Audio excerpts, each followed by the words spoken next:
शङ्करं शङ्कराचार्यं केशवं बादरायणं सूत्रभाष्यकृतौ वन्दे भगवन्तौ पुनः पुनः। ईश्वरो गुरुरात्मेति मूर्तिभेदविभागिने व्योमवद्व्याप्तदेहाय दक्षिणामूर्तये नमः। नमः श्री शंकरानंद गुरुपादाम्बुजन्मने सविलास महामोह ग्राहग्रासैककर्मणे।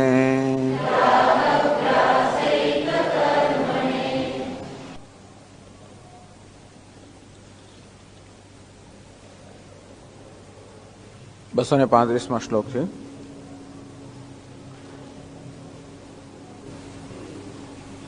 अयथा वस्तु सर्पादि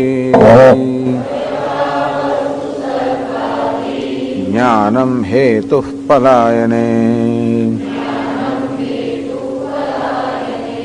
रज्जुज्ञाने हि धीध्वस्तौ कृतमप्यनुशोचति मिथ्याभियोगदोषस्य प्रायश्चित्तप्रसिद्धये क्षमापयन्निवात्मानं साक्षिणं शरणं गतः आवृत्तपापनुत्यर्थम् स्नानाद्यावर्त्यते यथा आवर्तयन्निवध्यानम् सदा साक्षिपरायणः उपस्थकुष्ठिनिवेश्य विलासेषु विलज्जते जानतोऽग्रे तथा भासः स्वप्रख्यातौ विलज्जते गृहीतो ब्राह्मणो म्लेच्छैः प्रायश्चित्तं चरन् पुनः म्लेच्छैः संकीर्यते नैव तथा भासः शरीरकैः।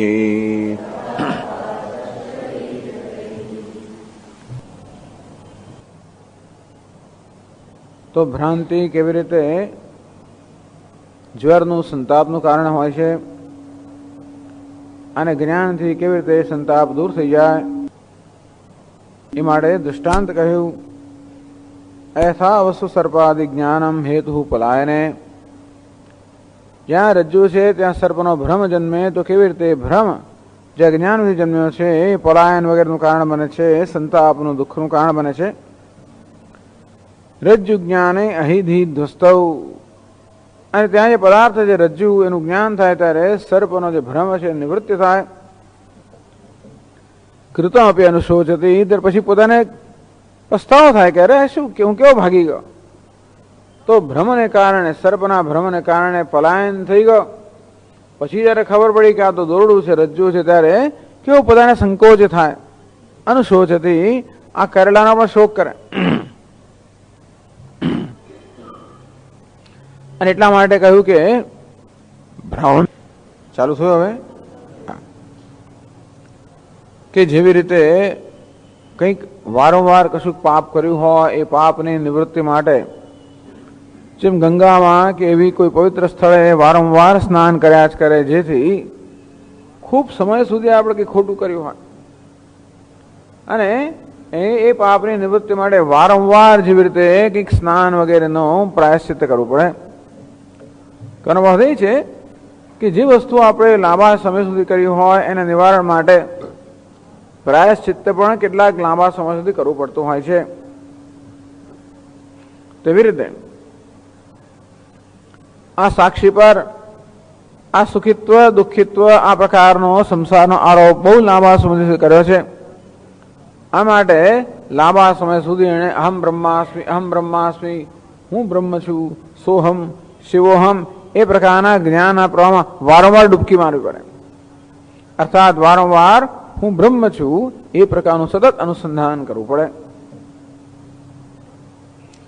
એટલું જ નહીં, પણ હવે જયારે જાણવું છે કે હું બ્રહ્મ છું, નિત્ય મુક્ત છું, ત્યારે પછી પ્રારબ્ધ કર્મને કારણે જે કે વ્યવહાર કરવો પડે એ વ્યવહાર દ્વારા પોતાનું જીવપણું જે છે એ પ્રગટ કરવું પડે.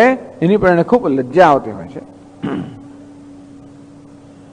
વળી પાછું એક દૃષ્ટાંત આપ્યું 239માં શ્લોકમાં, ગૃહીતો બ્રાહ્મણો મ્લેચ્છૈ પ્રાયશ્ચિત્તમ ચરમ પુનઃ મ્લેચ્છૈ ન સંકીર્તતે. કે કોઈક બ્રાહ્મણ અર્થાત બિચારો સદાચારી મનુષ્ય છે, પવિત્ર મનુષ્ય છે, અને કોઈ મ્લેચ્છો દુષ્ટ લોકોને પકડી ગયા અને અભડાવી દીધો, તો પછી પ્રાયશ્ચિત્ત કર્યા પછી ક્યારેય પણ બ્રાહ્મણે ક્યારેય એ દિશામાં જાય જ નહીં, મ્લેચ્છો ક્યારેય પણ ભળે નહીં.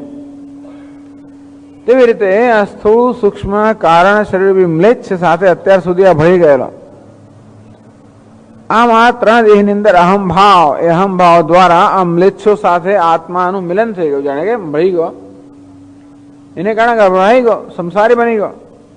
હવે જયારે વિવેક જ્ઞાન થયું કે નહીં, આ દેહથી હું ભિન્ન છું, અને ત્યાર પછી ક્યારે પણ આ ત્રણ દેહ મ્લેચ્છો સાથે ક્યારે પણ એ સંકળાય નહીં, ક્યારે પણ સંગ ના કરે, સ્વાગત ના કરે, અર્થાત ક્યારે પણ ફરી અહમભાવ ના કરે. હવે 240માં શ્લોકથી ચર્ચા આગળ ચાલે છે. ન કેવલમ સ્વ અપરાધ નિવૃત્તે સાક્ષી અનુસરણમ. આમ પોતે જ અપરાધ કર્યો, આત્મા પર સતત આ કરતા ભોગતા આ પ્રકારનો આરોપ કરીને અપરાધ કર્યો છે, એને કારણે સાક્ષીનું આત્માનું વારંવાર સ્મરણ કરવા રૂપી જાણે કે માફી માંગતો હોય. એટલું જ નહીં, એટલે કે સતત કેમ સાક્ષીનું ચિંતન કરે છે, અહમ બ્રહ્માસ્મિ, અહમ બ્રહ્માસ્મિ, અહમ બ્રહ્માસ્મિ, આ પ્રકારે સતત કેમ આ બ્રહ્મવૃત્તિનું આવર્તન કરતો હશે? એવું કેમ હશે? એક તો એ કે પોતે કરેલા અપરાધના પ્રાયશ્ચિત્ત રૂપે, કહેવાનો ભાવ એ છે કે જે દેહાત બુદ્ધિના સંસ્કાર દ્રઢ થઈ ગયા હોય એ સંસ્કારમાંથી મુક્ત થવા માટે આ નવા સંસ્કાર જે છે એને દ્રઢ કરવા પડે. અને તેથી જાણે કે પેલું પ્રાયશ્ચિત્ત રૂપે આ કરે છે એટલું જ નહીં, પરંતુ કિંતુ મહાપ્રયોજન સિદ્ધ્યર્થમ અપી ઇતિ. એટલું જ નહીં, પરંતુ આ રીતે સતત સાક્ષીનું અનુસંધાન કરવાથી પેલું પ્રાયશ્ચિત્ત થાય છે એટલું જ નહીં, કે દેહાત બુદ્ધિથી નિવૃત્ત થવાય એટલું જ નહીં, પરંતુ જીવનનું મહાન પ્રયોજન પણ સિદ્ધ થાય છે. એટલે ગ્રંથકાર કહે છે કે આ રીતે સતત પોતાના સ્વસ્વરૂપાનુસંધાનમ ભક્તિરીત્ય પરે જગુહુ ભક્તિરીત્યભિધીયતે. પોતાના સ્વરૂપનું સતત અનુસંધાન કરવું, અને ભક્તિ પણ કઈ વિવેક ચોડામણીમાં, તો એનાથી માત્ર દેહાત્મ બુદ્ધિમાંથી નિવૃત્ત થવાનું પ્રાયશ્ચિત થાય એટલું જ નહીં, પરંતુ મહાન પ્રયોજન એટલે કે મોક્ષ રૂપી મહાન પ્રયોજન પણ સિદ્ધ થાય છે. એટલા માટે પણ એ સતત અહમ બ્રહ્માસ્મિ એનું અનુસંધાન કરતો હોય છે. એ સિંહાવલોકન ન્યાયના દૃષ્ટાંત સહિત આપે છે. વળી પાછું કહ્યું છે એને, વળી પાછું સિંહાવલોકન, આ સિંહ જતો હોય ને તો થોડી વાર પાછળ જોઈએ, અવલોકન કરે બધું પાછળ શું છે. તેમ અહીં પણ ઘણી વાર જે વસ્તુ કહેવાઈ ગઈ હોય એ ફરી કહેવાતી હોય તો એ પુનરુક્તિ દોષ છે, તો ના, પુનરુક્તિ દોષ નથી, સિંહાવલોકન ન્યાયના. સિંહ જેવી રીતે પાછળના વિસ્તારનું અવલોકન કરતો હોય તેવી રીતે આ ગ્રંથકારમાં પાછળ જે કહેવાય ગયું અવલોકન જાણ ન કરતા હોય, એવી રીતે 240માં શ્લોકમાં કહે છે. યૌવરાજ્યે સ્થિતો રાજા પુત્ર સામ્રાજ્યવાંછયા રાજાનુકારી ભવતિ તથા સાક્ષ્યનું કાર્યમ.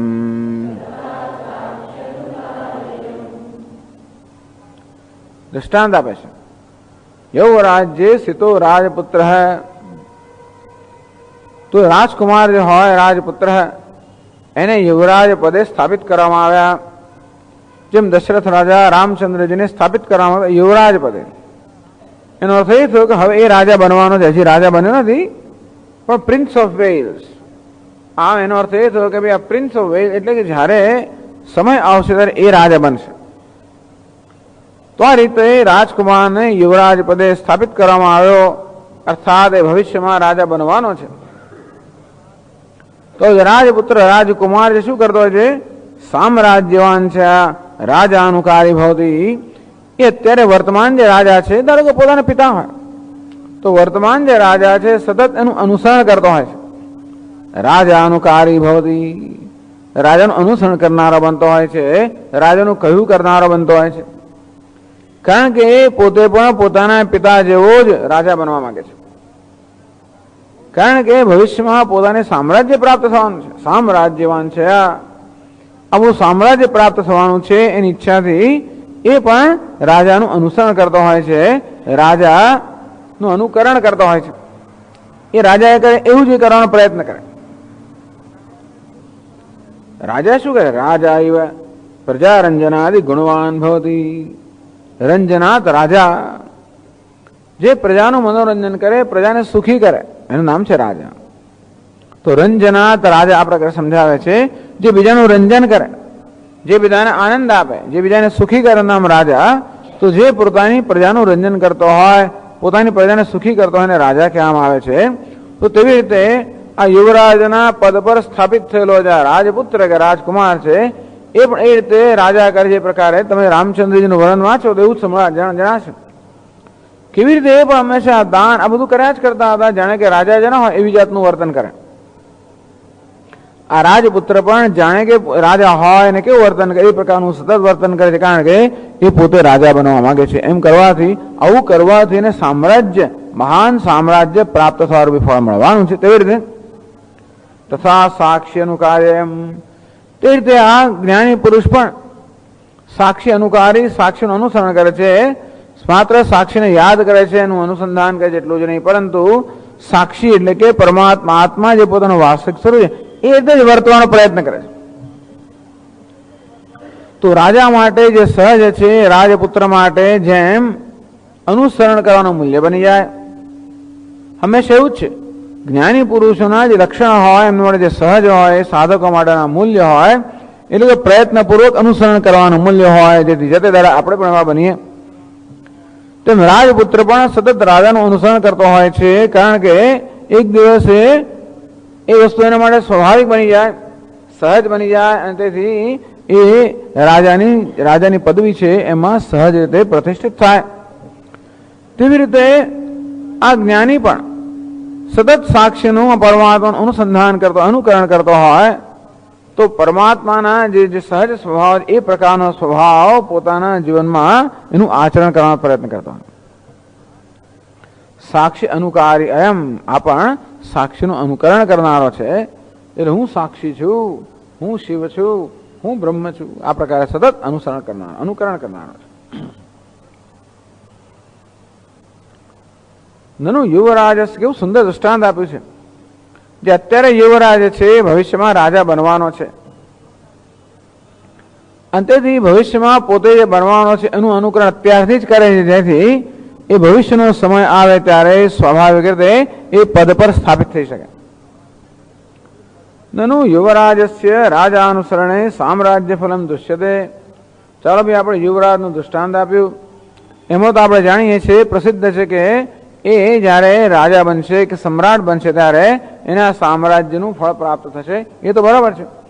અર્થાત દૃષ્ટાંત એને કહેવાય જે બધાથી સંમત હોય, જે પ્રસિદ્ધ હોય. ને એવમ સાક્ષી અનુસરણે, પરંતુ આ દાર્ષ્ટાંત કે આવી રીતે આ જે જ્ઞાની છે એ સતત સાક્ષીનું અનુસરણ કરે તો એને સામ્રાજ્ય જે કોઈ મહાન ફળ મળવાનું હોય એ કોઈ જાણીતી વસ્તુ નથી, પ્રસિદ્ધ નથી. કથમ પ્રવર્તતે, તો ન એવમ સાક્ષ્ય અનુસરણે, તો સાક્ષી આવી રીતે બ્રહ્મનું અનુસરણ કરતો હોય તો કેવી રીતે સામે શું ફળ મળવાનું છે? શામળે અનુસરણ કરે છે. ભાઈ પેલો યુવરાજ છે તો રાજાનું અનુસરણ કરે કારણ કે રાજા બનવાનો છે. આ જે જ્ઞાની છે શું બનવાનો છે? તો 241 શ્લોકમાં એ કહે છે, યો બ્રહ્મ વેદ બ્રહ્મૈવ ભવત્યેવૈતિ શ્રુતિઃ શ્રુત્વા તદેકચિત્તઃ સન્ન બ્રહ્મ વેત્તિ ન ચેતરત.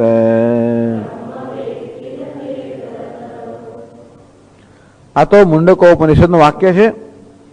સયો હવૈ તત્પરમં બ્રહ્મ વેદ બ્રહ્મયો ભવતિ ન અસ્ય બ્રહ્મવેદ કુલે ભવતિ તર્દિ શોકમ તર્દિ પાપમાનમ ગુહાગ્રંથિભ્યો વિમુક્તઃ અમૃતો ભવતિ.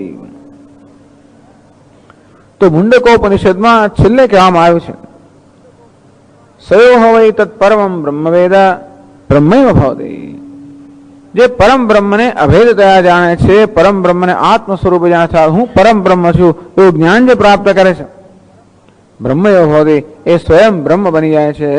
જેવી રીતે હું દસમો છું એ જ્ઞાન પ્રાપ્ત કરનાર સ્વયં દસમો બની જાય છે, તેવી રીતે હું બ્રહ્મ છું એટલે બ્રહ્મનું જ્ઞાન પ્રાપ્ત કરનાર બ્રહ્મ બની જાય છે. પણ જે નથી એ કેમ બની શકે? તો કે નહીં, હતો જ ને બ્રહ્મ બને છે. અથ મર્ત્યો મૃતો ભવતિ અત્ર બ્રહ્મ સમશ્નુતે. અથ મર્ત્ય અમૃતો ભવતિ. જે મર્ત્ય હતો એ અમર બની ગયો, કારણ કે મર્ત્ય હતો જ નહીં, પોતાને મર્ત્ય માનતો હતો ત્યારે પણ જેમ અમર હતો તેવી રીતે જ્યારે પોતાને જીવ માનતો ત્યારે પણ એ બ્રહ્મ જ હતો. બ્રહ્મ વા ઇદમગ્રાસીત તદાત્માનમેવ આવેત અહમ બ્રહ્માસ્મિ. તો that's all right. તો કઈ બીજું કઈ અથડાય છે કે છે ઉપનિષદ કે આ મનુષ્ય જ્યારે પોતાને જીવ માનતો હતો ત્યારે પણ બ્રહ્મ જ હતો. તદાત્માનમેવ આવેત, એને જ્યારે ઉપદેશ કરવામાં આવ્યો આચાર્ય વડે, કોઈ પરમ કારુણિક આચાર્ય વડે જ્યારે એનો ઉપદેશ કરવામાં આવ્યો કે તું સંસાર નથી, તું બ્રહ્મ છે, ત્યારે એને બ્રહ્મનું જ્ઞાન થયું. અહમ બ્રહ્માસ્મિ તદાત્માનમ એવ આવેદ, હું બ્રહ્મ છું એ પ્રકારે આત્માનું અને બ્રહ્મના ઐક્યનું જ્ઞાન થયું. અને તેથી જેમ દસમો છોકરો જ્યારે માનતો હતો કે દસમો ખોવાઈ ગયો છે ત્યારે પણ સ્વયં દસમો જ હતો, અને એટલા જ માટે દસમાના જ્ઞાનથી દસમો બન્યો. એવું નથી કે દસમો બન્યો, તો અજ્ઞાનને કારણે પોતાને દસમા વચ્ચે જાણે કે અંતર ઉત્પન્ન થયું. એ અંતર તો માત્ર અજ્ઞાન ઉત્પન્ન થયેલું હતું. શોધનાર દસમો અને જે શોધાયેલો છે દસમો, એ બે વચ્ચે કોઈ દેશ કાળ કે વસ્તુનું કોઈ અંતર નથી, માત્ર અજ્ઞાનનું અંતર, અજ્ઞાનથી ઉત્પન્ન થયેલું અંતર છે.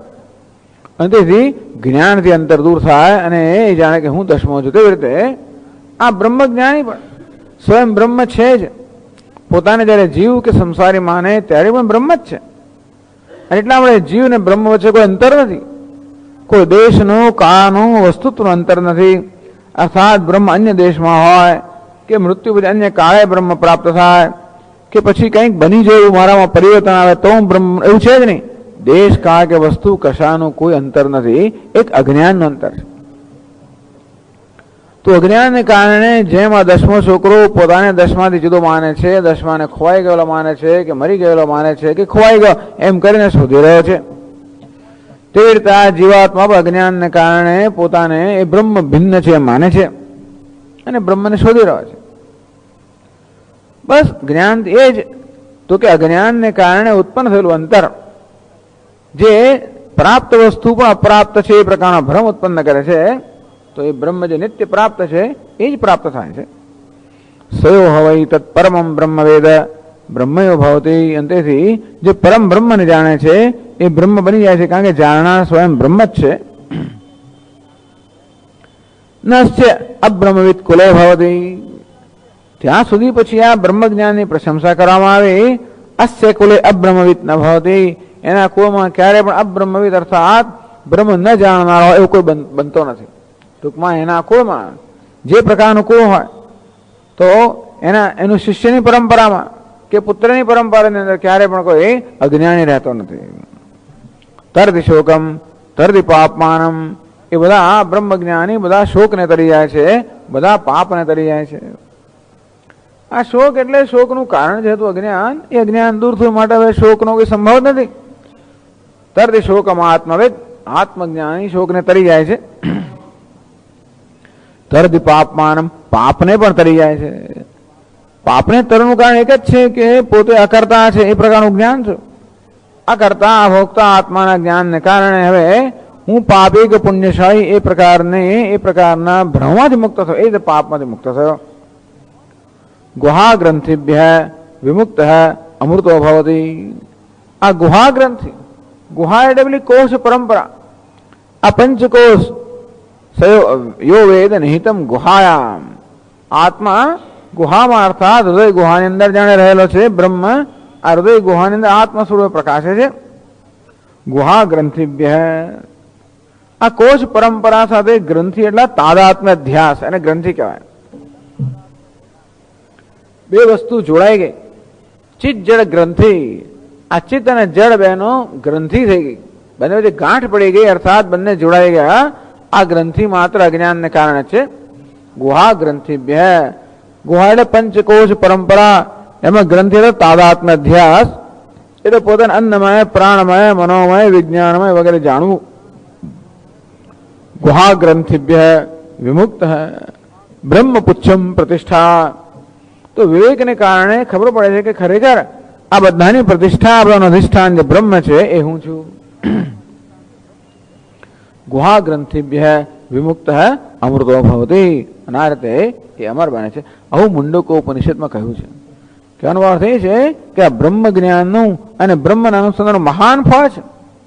જેમ પેલો યુવરાજ પેલા રાજાનું અનુકરણ કરે છે, અનુસરણ કરે છે, કારણ કે એ અનુકરણ એને સામ્રાજ્ય પ્રાપ્ત કરવા મહાન ફળની પ્રાપ્તિ કરાવશે, નહીં તો કદાચ ના બેસવા દે એને. એવું છે ને કે યુવરાજ પછી સ્થાપ્યો તો ખરો, 5-10 વર્ષમાં એનું વર્તન બરવન તો પછી એને ત્યાંથી એને પદ ભ્રષ્ટ કરી દે.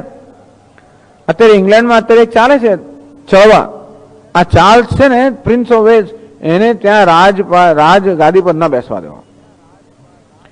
એવું કહે છે કે એના માં જે છે એ તો 75 વર્ષના થાય એટલે પછી રાજ્ય ગાદી ઉતરી જવા માંગે છે, અને આને રાજ્ય યુવરાજ બધે સ્થાપિત કર્યો, તો પણ એના કેટલાક વર્તન, એના કેટલાક બધા વિચારો, એના કેટલાક બધા વાક્યો એને કારણે લોકો એના મનમાં એવી જાતનો એને સંતોષ ઉત્પન્ન કરે છે કે એવી એક ચળવળ ચાલે કે એને ગાદી પર ના બેસવા દેવા.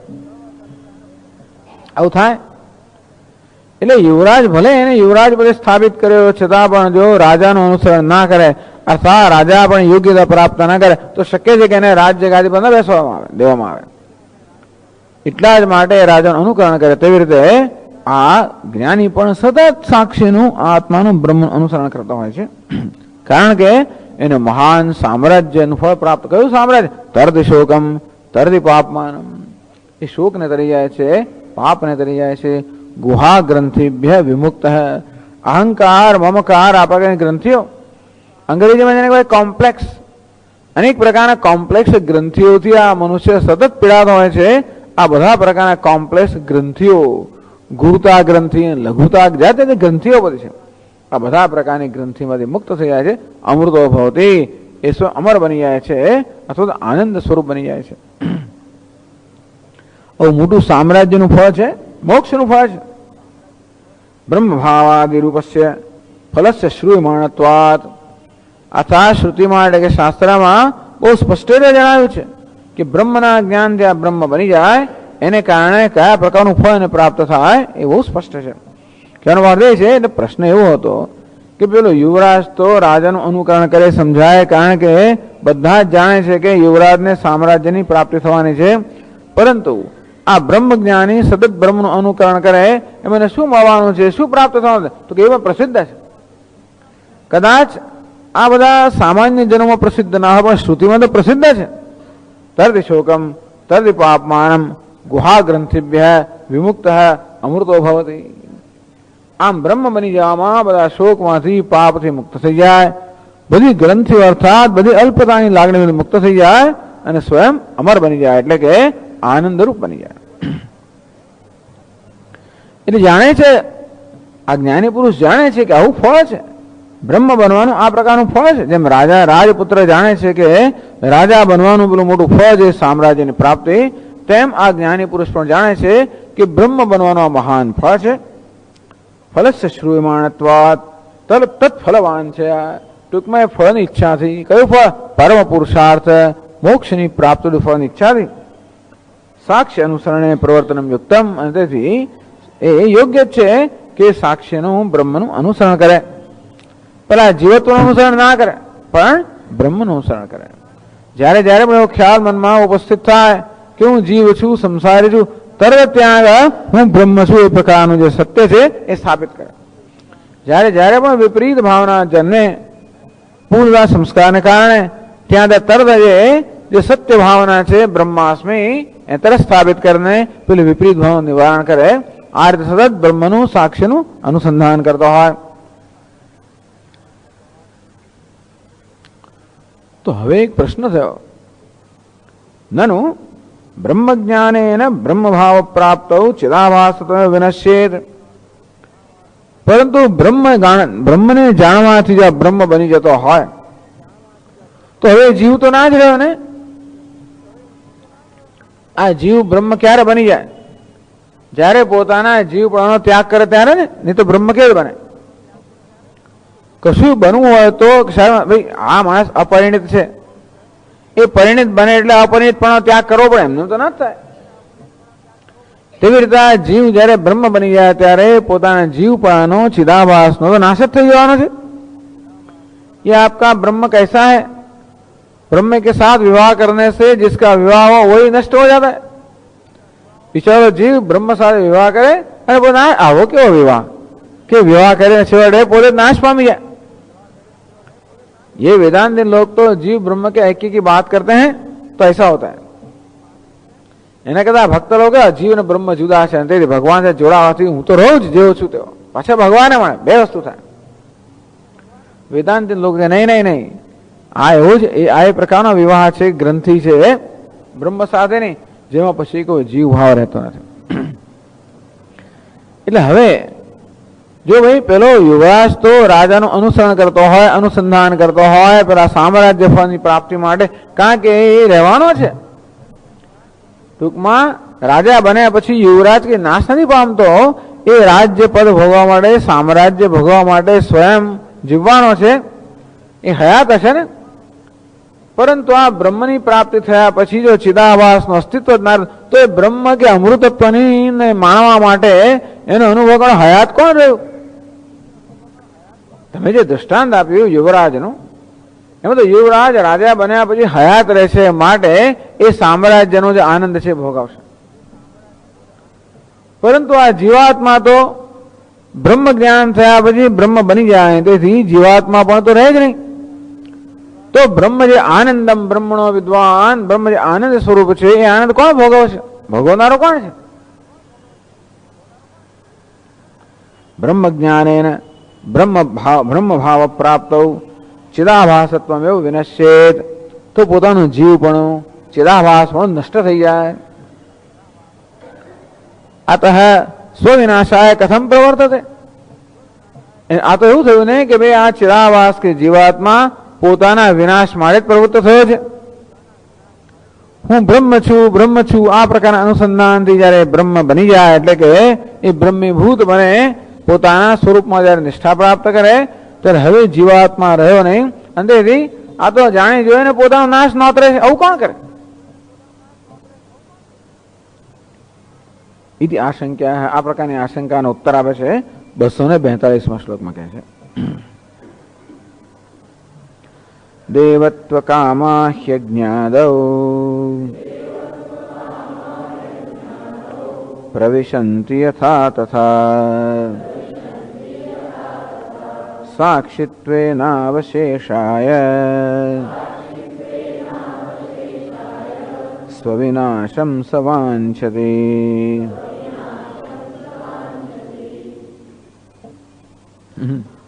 બધા પેલા જૂના પુરાણા બધા દ્રષ્ટાંતો આપે છે. તો દેવત્વ કામા હિ જેમ દેવત્વની કામના, દેવ બની જવાની દેવત્વની કામના કરનાર મનુષ્ય, અજ્ઞાદૌ દેવત્વ કામાહ હિ અજ્ઞાદૌ પ્રવિશંતિ, દેવત્વ પ્રાપ્તિ કામાહ મનુષ્યાહ. આ દેવત્વ એ ઘણા લોકોના આવી જાતની અભિલાષા હોય, મહત્વાકાંક્ષા હોય કે અભિલાષા હોય કે મૃત્યુ પછી અમે સ્વર્ગને પ્રાપ્ત કરીએ અને દેવ બની જઈએ. કારણ કે સ્વર્ગમાં જે પ્રકારના સુખનો ઉપભોગો પ્રાપ્ત થાય એના વિશે બહુ સાંભળ્યું છે. એટલા માટે એ સ્વર્ગને પ્રાપ્ત કરવા માટે, એવા ઉપભોગો પ્રાપ્ત કરવા માટે સ્વર્ગમાં જવા માંગે છે. તો સ્વર્ગમાં જવું હોય તો પછી આ દેહનો ત્યાગ તો કરવો જ પડે ને. એમને તો સદૈવ તો સ્વર્ગ જવાય જ નહીં. એક ત્રિશંકુ સદૈવ સ્વર્ગમાં જવા ગયો તો એની કેવી હાલત થઈ. ત્યાં પહોંચ્યો ઇન્દ્રામ એક થપ્પડ મારીને નીચે પડે. કોઈ રહેવા ના દે કે ચાલ આ શરીરે કેમ તું આવ્યો. સ્વર્ગમાં નિવાસ કરવા માટે ત્યાંને અનુરૂપ જે ઉપાધિઓ એ જોઈએ. આ ઉપાધિ તો જવાય નહીં, સાથે ના જવાય. અને એની સ્વર્ગત્વ કામા, આ સ્વર્ગત્વની ઈચ્છા કરનાર, દેવત્વ કામા, દેવ બની જવાની ઈચ્છા કરનાર મનુષ્યો. ભૃગુ અગ્નિ પ્રયાગ ગંગા પ્રવેશાદો પ્રવર્તનતે. જાત જાતની વસ્તુ કહે છે કેવી રીતે પોતાના દેહનો અંત આણે છે. આમ તો પોતાના દેહનો અંત આણવો એને આપઘાત કહેવામાં આવે, પરંતુ શાસ્ત્રમાં કયા પ્રમાણે જો દેહનો અંત આણીએ તો એ આપઘાત તો પાપ કહેવાય. પણ શાસ્ત્રમાં કહ્યું છે એ પ્રમાણે જો આપણા દેહનો અંત આણીએ તો એને આપઘાત ના કહેવાય, એને પાપ ના કહેવાય, પરંતુ પછી જે થવાનું છે એને માટેની પૂર્વ તૈયારી રૂપ બની જાય. તો ભૃગુ અગ્નિ પ્રયાગ ગંગા પ્રવેશાદૌ, એ ભૃગુમાં પ્રવેશ કરે, અગ્નિમાં પ્રવેશ કરે, પ્રયાગની ગંગામાં પ્રવેશ કરે. આ ભૃગુ એટલે શું ખબર છે? પહાડની ભૃગુ તો ઋષિ ખરા, પણ ભૃગુ શબ્દ પહાડની ટોચ. જેમ નીચે બધી ખીણ હોય, ઉપર પેલી કરાર હોય ને, એને ભૃગુ કહેવાય. ત્યાં શેને મળે જાય માણસ? કૂદકો મારવા માટે, તો કે દેહનો ત્યાગ કરવા માટે. અગ્નિ પ્રવેશ, અગ્નિમાં પ્રવેશ કરે. જેમ સતી વગેરે સ્ત્રીઓ અગ્નિમાં પ્રવેશ કેમ કરે? સીધું સ્વર્ગ પ્રાપ્ત થઈ જાય. પ્રયાગ ગંગા પ્રવેશાદો, પ્રયાગમાં ગંગામાં પ્રવેશ કરવો એમ કરીને ટૂંકમાં પોતાના જીવન અંત આણવો. આવી જાત જાતની બધી રીતો કહેલી છે. આ રીતે કયા પ્રમાણે દેહનો અંત આણીએ તો જ પૂરું સ્વર્ગ મળે, નહીં તો ના મળે. જેમ તેમ ફાંસો ગાયને ગળે આમ તેમ લટકી જાવ તો ના ચાલે, અને ગમે તે જગ્યાએ અગ્નિ પ્રવેશ કરો ના થાય. એની બધાની રીત છે. શાસ્ત્રમાં કયા પ્રમાણે જો કરવામાં આવે તો આ માણસ સ્વર્ગ પ્રાપ્ત કરે. અત્ર કુમાર ભટ્ટાચાર્ય કૃત તુષાગ્નિ પ્રવેશ શંકર વિજય દ્રષ્ટવ્ય. શંકરાચાર્ય ભગવાનના જીવનના પ્રસિદ્ધ પ્રસંગ છે કે કુમાર ભટ્ટ નામના મહાન વિદ્વાન હતા, કર્મકાંડી વિદ્વાન, મહાન વિદ્વાન, જેમણે ભારતીય સંસ્કૃતિ પર મહાન ઉપકાર કરેલો છે. એમણે જૈમિની સૂત્ર વગેરે પર વાર્તિક રચ્યું એ તો બરોબર છે, કારિકા રચેલી એ તો બરોબર છે, પણ એમણે પોતે સ્વયં ભારતભરની અંદર આ વૈદિક ધર્મ પ્રચાર કરીને આ બુદ્ધ ધર્મને હાંકી કાઢવામાં બહુ મોટો ફાળો છે એમનો. આપણે કહીએ છીએ કે શંકરાચાર્યજીએ બૌદ્ધ ધર્મ હાંકી, પણ એની પહેલા આ બધા લોકોએ ખૂબ કામ કરેલું છે. એ જયારે યુવાન હતા ત્યારે બૌદ્ધ ધર્મનો ખૂબ પ્રચાર હતો, ખૂબ પ્રભાવ હતા બધા બૌદ્ધ લોકો, અને ખૂબ બધા બુદ્ધિશાળી, તર્કમાં પણ ખૂબ નિષ્ણાત. એટલા માટે લોકો બધા પ્રભાવિત થઈ જાય, એટલા માટે આ વૈદિક સંસ્કૃતિનો તિરસ્કાર થતો હતો, ઉપેક્ષા થતી. તો કેવી રીતે આ બૌદ્ધ લોકોને આપણે હરાવવા શાસ્ત્રાર્થમાં, એમ કરીને એમની અસરમાંથી એમના પ્રભાવ લોકોને કેમ મુક્ત કરવા, તો એમને શાસ્ત્રાર્થમાં ક્યારે પરાજિત કરી શકીએ? એમના શાસ્ત્રનો અર્થ બરોબર જાણતો હોય ત્યારે. અંતેથી આ બૌદ્ધ જે દર્શન છે એ બૌદ્ધ દર્શનનું જ્ઞાન પ્રાપ્ત કરવા માટે આ કુમાર ભટ્ટ જાણે કે પોતે બૌદ્ધ ધર્મના જિજ્ઞાસુ હોય એવી રીતે ત્યાં ગયા, એમના મઠમાં ગયા. બીજા બધા ભિક્ષુઓ સાથે મળી ગયા અને બધાની સાથે બુદ્ધના શાસ્ત્રનો અભ્યાસ કર્યો, દર્શનનો અભ્યાસ કર્યો. પણ લોકો જાણી તો ગયા કે ત્યાં જાવ એટલે શું, આખો દિવસ વેદની નિંદા થયા જ કરે ને. કયા પક્ષમાં ગયા કે બીજાની નિંદા થવાની છે. આપણે તો કોઈ નિંદા નહીં કરે, પણ સામાન્ય નિંદા કરવી એ તો એક સામાન્ય રીતના એવી પ્રથા જ હોય છે. પોતાને ન ગમતો હોય, પોતાનો વિરોધ કરનાર હોય, પોતાની સાથે સંમત ના થાય, તેવી રીતે આ જગ્યાએ પણ વેદની નિંદા થાય એટલે એને આંખમાં આંસુ આવે. આ તો એટલા બધા વેદના ભક્ત હતા, શ્રદ્ધાળુ, કે આંખમાં આંસુ આવી જાય. એટલે આજુબાજુને બધા જુઓ કે આ કેમ વિચિત્ર વર્તન કરે.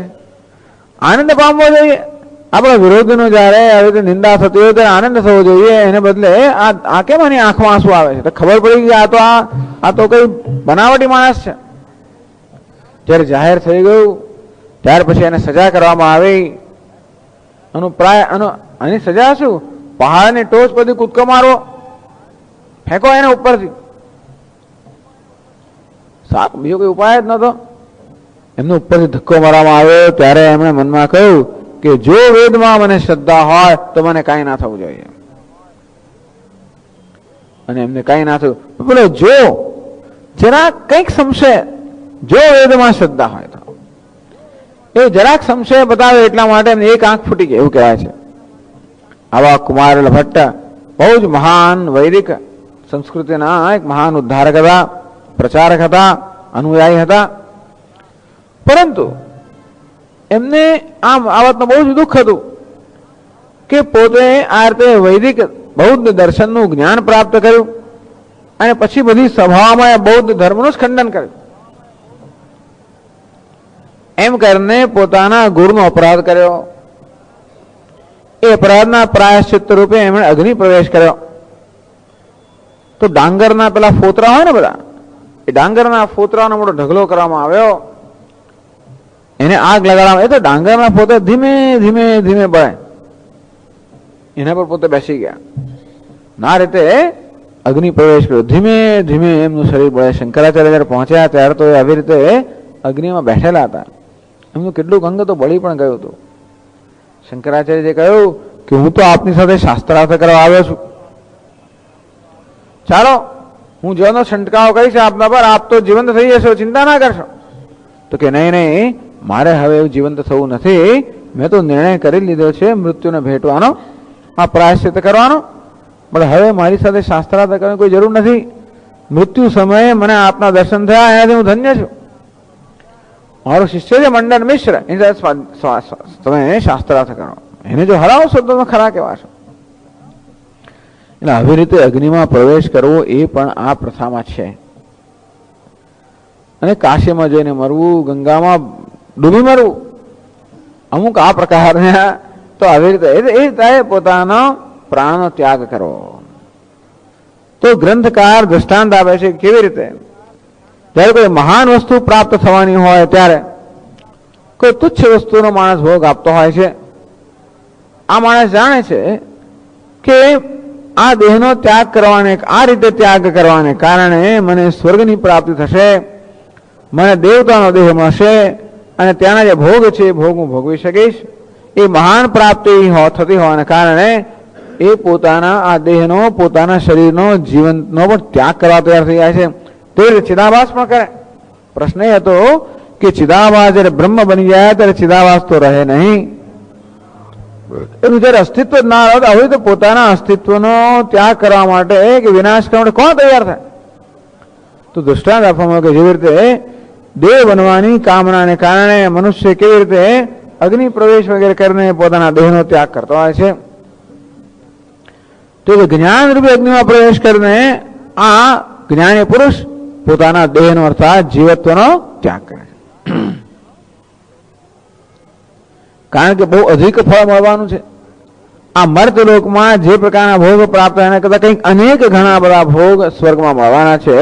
એટલા માટે એ પોતાના દેહનો ત્યાગ કરવા તૈયાર થયો છે. અને તે જ રીતે આ જીવ રહેવાની અંદર જીવત્વને જાળવી રાખવાથી જે કંઈ સુખ મળતું એના કરતા અનેક ગણું, કરોડો ગણું સુખ તો બ્રહ્મ બનવાને કારણે મળવાનું છે. એટલા જ માટે એ આ પોતાના જીવત્વનો ત્યાગ કરવા તૈયાર થયો છે. આમાં ત્યાગ કરીને મરી જવા નથી, પણ તો અહંકાર અહંકારના બાદ થઈ જાય, ચિદાભાસના બાદ થઈ જાય, એનું નામ ચિદાભાસનું મૃત્યુ. એ પ્રકાર ચિદાભાસ પોતાને જ મિથ્યા, અહંકાર પોતાને જ મિથ્યા જાણે છે કે મારું વાસ્તવિક સ્વરૂપ તો ઈશ્વર છે, પરમાત્મા છે, અને હું સ્વયં મિથ્યા છું, આવું જાણે છે. 100 ગણે ને એટલે પોતાને પણ ગણતરી ન કરતો સતત ચિદાભાસનું કે ચૈતન્યનું સાક્ષીનું અનુસંધાન કરતો હોય છે. એવમ સાક્ષી રૂપેણ અવસ્થાન લક્ષણસ્ય અધિક ફલસ્ય, આમ બ્રહ્મનું અનુસંધાન કરવાથી સ્વયં બ્રહ્મ બની જવાનો છે, પણ મહાન અધિક ફળ મળવાનું છે. અધિક ફલસ્ય વિદ્યમાનત્વાત, આ પ્રકારનું અત્યંત અધિક ફળ ત્યાં પ્રાપ્ત થવાનું છે જાણે છે. ચિદાભાસત્વ અપગમ હેતુ બ્રહ્મ જ્ઞાન પ્રવૃત્તિ ઘટતે, અંતેથી ચિદાભાસનો જેમાં નાશ થવાનો છે એ બ્રહ્મ જ્ઞાનમાં પ્રવૃત્ત થાય છે, અર્થાત બ્રહ્મ જ્ઞાન રૂપી અગ્નિમાં પ્રવેશ કરે છે. અને આ રીતે ચિદાભાસત્વ, ચિદાભાસપણું કે જીવપણું છે એનો નાશ સ્વીકારવા તૈયાર થઈ જાય છે. કાયમ કરવાથી એને બ્રહ્મપણાનું અત્યંત અધિક ફળ મળવાનું છે.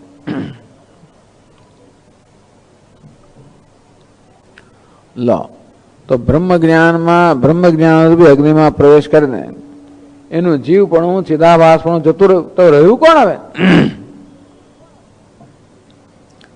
નનુ તત્વજ્ઞાનેન આભાસત્વમ અપગચ્છતિ ચેત, આપના કહેવા પ્રમાણે તત્વજ્ઞાન કે બ્રહ્મ જ્ઞાન પ્રાપ્ત થાય તો આભાસપણું, ચિદાભાસપણું, અહંકારપણું જો નષ્ટ થઈ જતું હોય તો કથમ તત્વવિદામ જીવત્વ વ્યવહાર હતી, તો તત્વજ્ઞાની વ્યવહાર કેમ કરી શકે?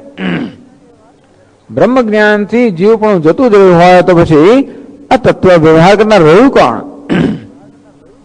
અથવા તત્વજ્ઞાની લોકો જીવની જેમ વ્યવહાર કરતા જણાય છે કેમ બની શકે?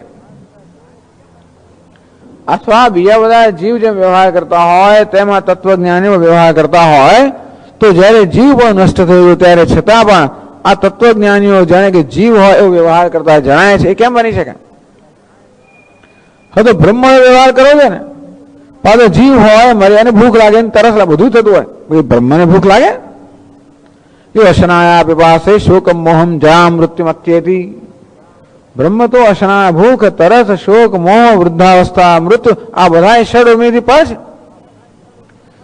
જ્યારે આ બ્રહ્મ જ્ઞાની તો એને ભૂખે લાગે ને તરસે લાગે ને વૃદ્ધાવસ્થાએ પણ આવે ને તાવ પણ બધું થાય. તો એક બાજુ આપ કહો છો કે બ્રહ્મ જ્ઞાનના પરિણામે એનું જીવત્વ કે ચિદાભાસપણું નષ્ટ થઈ ગયું, અને બીજી બાજુ તો જ્ઞાની પુરુષો પણ જાણે કે જીવ હોય વ્યવહાર કરતા જોવામાં આવે છે. કથમ એ કેવી રીતે ઇતિ આશંક્ય? પ્રારબ્ધ કર્મ ક્ષય પર્યંતમ તદ ઉપત્તિમ સદુષ્ટાંતમાહ, તો કે એ વસ્તુ બની શકે પ્રારબ્ધ કર્મ ક્ષય પર્યંતમ, આ પ્રારબ્ધ કર્મને કારણે આ પ્રકારે જીવ રૂપે વ્યવહાર કરતો હોય છે, અને જ્યાં સુધી પ્રારબ્ધ કર્મ ક્ષય ન થાય ત્યાં સુધી આ પ્રકારનો વ્યવહાર ચાલુ રહે એ યુક્ત છે, અર્થાત એક તર્ક સંગત છે. એ 243માં શ્લોકમાં કહે છે યાવત સ્વદેહ દાહમ સહ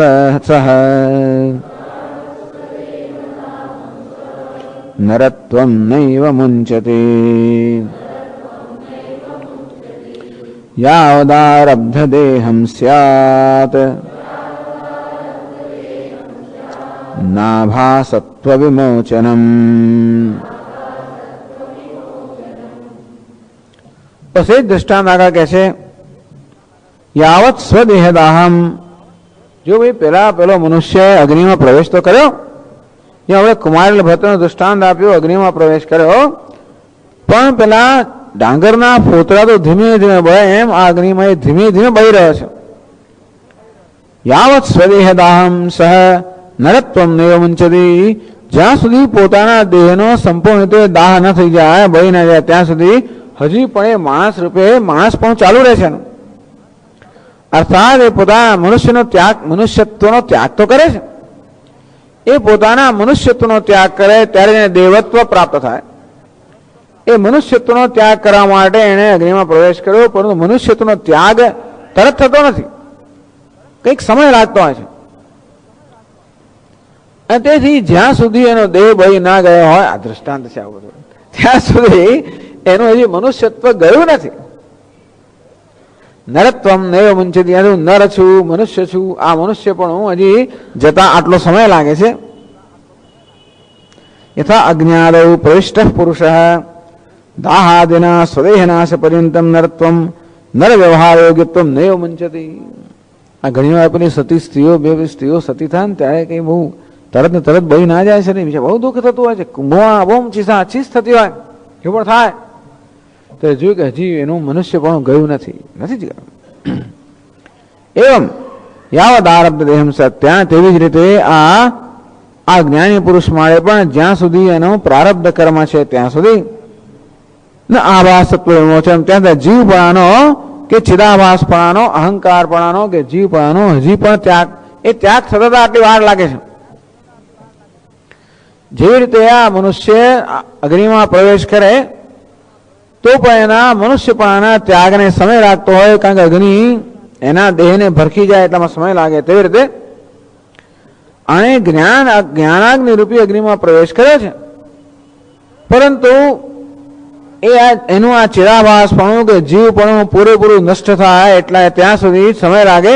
પ્રારબ્ધ કર્મનો ક્ષય જ્યાં સુધી ન થાય ત્યાં સુધી આ અગ્નિ પણ એના ચિરાભાસપણનો નાશ કરતો ત્યાં સુધી નાશ કરે એટલો સમય લાગે છે. આ જ્ઞાનાગ્નિ પણ એના જીવપણાનો ચિદાભાસપણ અહંકારનો નાશ કરતા એને આ પ્રારબ્ધ કર્મ જેટલો સમય લાગતો હોય છે, ત્યાં સુધી એનો જીવત્વ વ્યવહાર ચાલુ રહે.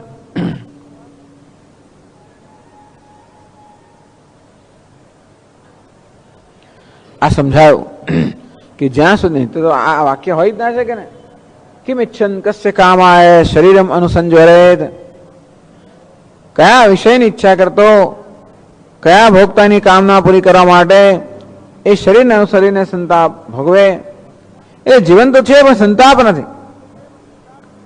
એટલે જીવન મુક્ત નામની કોઈ વસ્તુ છે ખરી. બ્રહ્મ જ્ઞાન થયા છતાં પણ તરત એનો નાશ થતો નથી. એની ઉપાધિનો જ્યાં સુધી પ્રારબ્ધ કર્મ હોય ત્યાં સુધી આ ઉપાધિનું અસ્તિત્વ ચાલુ રહેતું હોય છે. અને એટલા જ માટે જીવન મુક્ત નામની હસ્તી છે એ બધા જીવન મુક્તનું વર્ણન છે.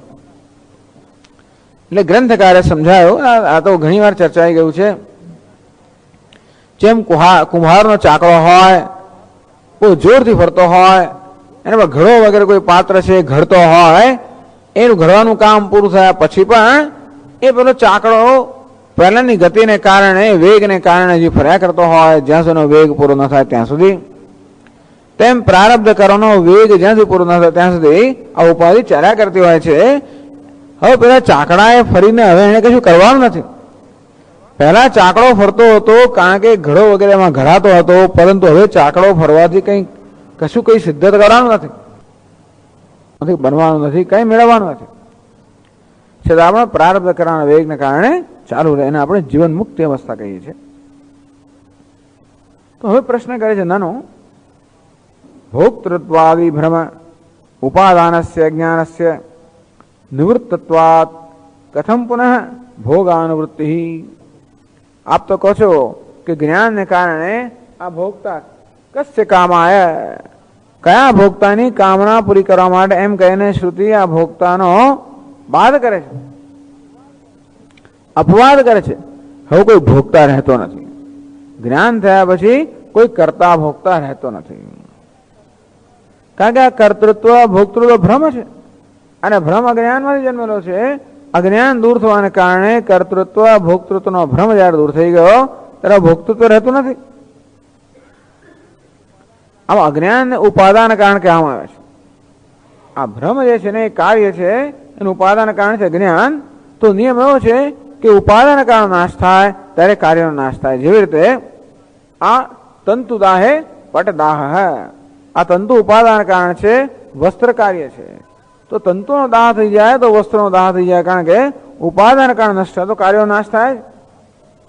તો આ ભ્રમ કર્તૃત્વ ભોક્તૃત્વ ભ્રમ એ કાર્ય છે, અજ્ઞાનનું ઉપાદાન કારણ છે. માટે અજ્ઞાનનો નાશ થવાથી આ કર્તૃત્વ ભોક્તૃત્વ ભ્રમનો પણ નાશ થયો. ભોક્તૃત્વ રહ્યું જ નહીં, કથમ પુનઃ ભોગાનુવૃત્તિ. તો પછી એ જ્ઞાની પુરુષ જે છે જીવન મુક્ત, એ કશું ભોગવી કેમ શકે? કથમ ભોગાનુવૃત્તિ, હજી પણ આપણે એને જગતના વિષયો ભોગવતો હોય એમ જોઈએ છીએ. એ કેવી રીતે? કથમ વા મર્ત્યો હમેથી વિપરીત પ્રતીતિ. વહી ક્યારેક ક્યારેક જોઈએ જ્ઞાની મહાપુરુષોની અંદર પણ ક્યારેક ક્યારેક વહી પાછી પેલી દેહાત બુદ્ધિ આવી જતી હોય છે. મર્ત્યોહમ, હું મર્ત્ય છું એ પ્રકારની પ્રતીતિ. કારણ કે સ્થૂળ શરીરમાં અહમભાવ જયારે થાય ત્યારે આપોઆપ સ્થૂળ શરીરને હું માની લેવામાં આવે અને માટે હું મર્ત્ય છું એ પ્રકારની પ્રતીતિ થાય. આવું કેમ થાય? એને હવે બ્રહ્મ જ્ઞાન થયા પછી પણ ક્યારેક ક્યારેક આ જ્ઞાની પુરુષોમાં આવું દેખાય છે. એ કેવી રીતે? એટલે કે એમનામાં જયારે ભોક્તૃત્વ રહ્યું ન હોય ત્યારે હવે આ વિશ્વના ભોગની અનુવૃત્તિ અનુસરણ કેમ થાય છે? અને વળી ક્યારેક ક્યારેક એ લોકો પણ વળી પાછા ખરેખર જીવ બની ગયા હોય એવું થતું હોય. એ કેવી રીતે? ઇતિ આશંકે હવે આશંકા કરીને દૃષ્ટાંત પ્રદર્શન એતત સંભાવયતે. દૃષ્ટાંત દ્વારા આની સંભાવના બતાવે છે કે કેવી રીતે પેલું અજ્ઞાન નાશ થયા છતાં પણ ભ્રમ કેટલોક સમય ચાલુ રહી જાય જીવ પણ, અને ક્યારેક ક્યારેક વળી પાછો પેલો દેહાત બુદ્ધિનો ઉદય થાય. એ માટે આ ગ્રંથકાર દૃષ્ટાંત આપે છે 244માં શ્લોકમાં. બસ આ જ આ ગ્રંથનું કાર્ય છે. જે નાની મોટી શંકાઓ ઉત્પન્ન થયા કરે એ બધી શંકાનું નિવારણ કરવું. શેને નિવારણ કરવું? અનુકૂળ તર્કથી સંશયનું નિવારણ કરવું. આ મનનાત્મક ગ્રંથ, આ બધું મનન છે. શ્રવણ થયા પછી જ્ઞાન તો થાય, જ્ઞાનમાં પણ જે સંશયો રહી ગયા હોય એ સંશયમાંથી મુક્ત થવા માટે અનુકૂળ ચિંતન રૂપે મનન કરવું પડે. બસ એ પ્રકારનું ચિંતન ચાલી રહ્યું છે. અને આવો પ્રશ્નો જન્મે તો ખરા જ ને કે હવે જયારે ભોગતા રહ્યો નથી ત્યારે પછી આ ભોગ કેમ ચાલુ રહે, અને જયારે અજ્ઞાન દૂર થયું ત્યારે વહી પાછો ભ્રમ ક્યાંથી દેખા દેતો હોય છે ક્યારેક ક્યારેક, એવું કેમ? તેથી એની સંભાવના બતાવે, દૃષ્ટાંત દ્વારા સંભાવના બતાવે છે કે આવું થઈ શકે કે અજ્ઞાન દૂર થયા છતાં પણ ક્યારેક વળી પાછા પેલા સંસ્કાર જાગૃત થાય, વળી પાછી વિપરીત ભાવના જાગૃત થાય. એ માટે કહે છે 244માં શ્લોકમાં રજ્જુ જ્ઞાનેપી કંપાદિ શનૈરેવોપશામ્યતે પુનર્મંદાંધકારે સા રજ્જુ ક્ષિપ્તો રગી ભવેર.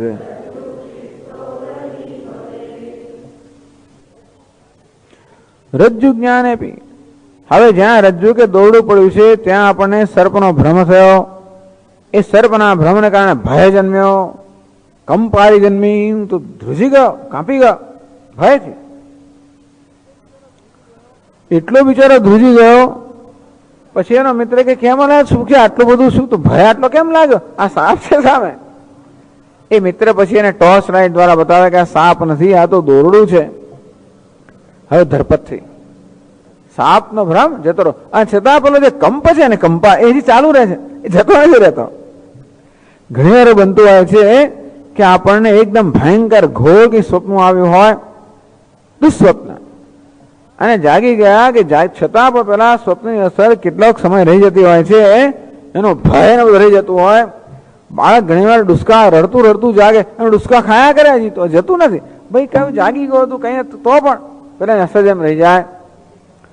અથવા તો આ કહ્યું તે પ્રમાણે આ રજ્જુ સ્થળે સર્પનો ભ્રમ થયો. એ ભ્રમને કારણે જે ભય જન્મ્યો, એ ભયમાંથી જે ધ્રુજારી વગેરે જન્મ્યું, એ આ દોરડું છે એ પ્રકારના જ્ઞાન છતાં પણ કેટલોક સમય રહી જાય છે. જરા વાર લાગે છે પેલી ધ્રુજારી જતા. એની અસર જે બહુ તીવ્ર હોય તો નહીં તો જતો રહે. એવું નથી કે આપણે ગમે તે સ્વપ્ન ઉઠીએ તો તરત જાગી ના જાય, પણ જયારે સ્વપ્ન જે છે એવું ઘોર હોય કે એવું પ્રભાવિત કરનારું હોય, બંને પ્રકારના સ્વપ્ન. ક્યારેક બહુ સારું સ્વપ્ન આવે તો પણ એની અસર જાગ્યા પછી રહી જતી હોય છે, કે બહુ ભયંકર સ્વપ્ન આવે તો પણ અસર જાગે. એટલે એની બહુ અસર વાળું હોય, તીવ્ર હોય તો એની અસર જેમ રહી જાય, તેવી રીતે આ જીવ ભાવ તો એટલો તીવ્ર હતો અનાદિકાળથી કે જ્ઞાન થયા પછી પણ એની અસર રહી જાય. એટલા માટે આપણે જોઈએ છીએ કે આ જ્ઞાની પુરુષો પણ જીવ રૂપે વ્યવહાર કરતા હોય છે. સંભાવના બતાવે કંપાદિ શનિ એવ ઉપશામ્યતિ, એને કંપ થયો, ધ્રુજારી થઈ, આ બધું થયું, એ એ ધીમે ધીમે શમે એ તરત ને તરત દૂર નથી જતી. ભયનું કારણ ના રહ્યું છતાં પણ પહેલાની અસર હજી કેટલોક સમય રહી જાય છે. પુનઃ મંદાંધકારે સા રજ્જુ ક્ષિપ્તા ઉરગી ભવેદ. એનું એ જ રજ્જુ પાછું. મંદાંધકારે ક્ષિપ્તા, કોઈ મંદ અંધકાર એટલે કોઈ ફેંકી દીધું પાછું દોરડું. વળી પાછો મંદ અંધકાર જો એક એવી સંજોગો ઉભા થયા તો એનું એક દોરડું વળી પાછો ભ્રમ આ સાપ છે એવો ભ્રમ ઉત્પન્ન કરી શકે. ટૂંકમાં પ્રકાશમાં આપણે દોરડાને જોયું ને આપણો ભ્રમ જતો રહ્યો સર્પનો, તો વળી પાછા શક્ય છે કે મંદ અંધકારને કારણે એ દોરડું કોઈ ક્યાંક ફેંક્યું હોય ત્યાં વળી પાછો આપણે સર્પનો ભ્રમ જેવો ઉત્પન્ન થાય. તેવી રીતે પેલા પૂર્વના સંસ્કારને કારણે આ જ્ઞાની પુરુષમાં પણ દેહાત બુદ્ધિ ઉત્પન્ન થઈ શકે. એટલે એનામાં દેહાત બુદ્ધિ કેમ હોય? ક્યારેક ક્યારેક એવું વર્તન કરતા હોય છે. જીવ ભાવ કેમ રહ્યો તો કે જે પેલો કંપ જેમ રહી ગયા હોય તેવી રીતે, અને જેવી રીતે વળી પાછો પેલા રજ્જુમાં સર્પનો ભ્રમ બની શકે તેવી રીતે વળી પાછો હું દેહ છું એ પ્રકારનો ભ્રમ જન્મી શકે. એ જ વસ્તુ 245 શ્લોકો કહે છે. એવમારબ્ધ ભોગોપી શનૈ શામ્યતિ નો હઠાત ભોગ કાલે કદાચિત્તો મર્ત્યોહમિતિ ભાસતે. એવમ આરબ્ધ ભોગ, આરબ્ધ પ્રારબ્ધ, એવમ પ્રારબ્ધ ભોગોપી, આ પ્રારબ્ધ કર્મ એ ભોગ છે પણ શનૈ શામ્યતે, આ પ્રારબ્ધ કર્મ તો પહેલાનો વારસો છે. અજ્ઞાની જયારે હતો ત્યારે કર્તૃત્વનું અભિમાન હતું, એનાથી પ્રેરણા અનેક બધા જે કર્મ કરેલા એમાંનો જે શેષ રહી ગયો છે ને પ્રારબ્ધ કર્મ કહીએ. એટલે હજી તો અજ્ઞાનની અવસ્થાનો આ વારસો જે આપણે મળેલો છે. તો તે જેવી રીતે પેલા સાપને જોવાને કારણે જન્મેલો કંપ રજ્જુનું જ્ઞાન થયા છતાં પણ કેટલોક સમય રહી જાય અને ધીમે ધીમે શાંત થાય, તેવી રીતે આ બ્રહ્મનું જ્ઞાન થયા પછી જીવપણાનો જે ભ્રમ છે એ દૂર થઈ ગયો અને માટે હવે ખરેખર જીવવાની કે શું ભોગવાની જરૂર નથી. છતાં પણ પ્રારબ્ધ કર્મના વેગને કારણે હજી પણ એનું જીવપણું કેટલોક સમય જળવાઈ રહે છે. શનિ શામ્યથી નો હઠાત, શનિ ધીમે ધીમે શમે છે, હઠાત તત્કાલમ, તત્કાળ તરત તરત એ પ્રારબ્ધ કર્મ પૂરું ના થાય એ કેટલોક સમય રહેતું હોય છે. એમ કરીને જીવન મુક્ત પુરુષોમાં પણ કેવી રીતે આ વિષયનો ભોગ હોય છે, અનુવૃત્તિ હોય છે સમજાવ્યું, એની સંભાવના દર્શાવી. વળી એમ બધી સંભાવના કે ક્યારેક ક્યારેક વળી પાછું મર્ત્ય છું એ પ્રકારનો ભ્રમ પણ જન્મે છે. આપણે તો કોઈ અજ્ઞાન જયારે જતો રહ્યું, અજ્ઞાન ઉપાદાન કારણ છે, તો ઉપાદાન કારણ દૂર થવાથી ભ્રમ તો દૂર થઈ જવો જોઈએ, એનું કાર્ય છે. તો અજ્ઞાન ગયા છતાં આપણે ભ્રમ કેમ ક્યારેક ક્યારેક દેખા દેતો હોય છે. એટલે કે છે ભોગ કાલે, જેવી રીતે પેલી દોરડું છે ફેંક્યું ક્યાં કોઈ કે મંદ અંધકાર વળી પાછો સર્પનો ભ્રમ ઉત્પન્ન કરે, તેવી રીતે ભોગ કાલે કદાચિત તું, આ જયારે વિષયને ભોગવતો હોય ત્યારે મર્ત્યો, આમ તો હમ બ્રહ્માસ્મિ એ પ્રકારનું અનુસંધાન ચાલુ રહે, તો પેલા વિષય ભોગની પેલી જૂની વાસનાને શક્ય છે કે એની અંદર વળી પાછું એવો થોડો આસક્ત થઈ જાય અને બ્રહ્માસ્મિ એ પ્રકારની વૃત્તિ ક્ષણભર માટે ત્યાં આગળ એને બદલે દેહોહમ એ પ્રકારની વૃત્તિ ત્યાં આવી જાય બને. ભોગ કાલે કદાચિત તું મર્ત્યોહમ ઇતિ ભાસતે, તેથી કદાચ ક્યારેક એવું બને કે જ્યારે વિષયોનો ભોગવી રહ્યો હોય કે જગત સાથે સંપર્કમાં હોય ત્યારે ક્યારેક ક્યારેક હું દેહ છું ઉપાધિમાં પેલો અહંભાર ભ્રમ ક્યારેક ક્યારેક દેખા દે, એ વાત જતો રહે, ક્યારેક ક્યારેક દેખા દે એવું બની શકે. ઓમ પૂર્ણમદ પૂર્ણમિદમ પૂર્ણાત પૂર્ણમુદચ્યતે પૂર્ણસ્ય પૂર્ણમાદાય પૂર્ણમેવાવશિષ્યતે. ઓમ શાંતિ શાંતિ શાંતિ.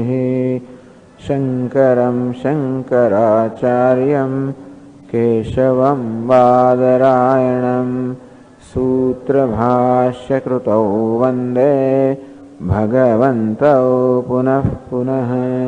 ઈશ્વરો ગુરુરાત્મેતિ मूर्तिभेदविभागिने व्योमवद्व्याप्तदेहाय दक्षिणामूर्तये नमः। ॐ शान्ति शान्ति शान्तिः।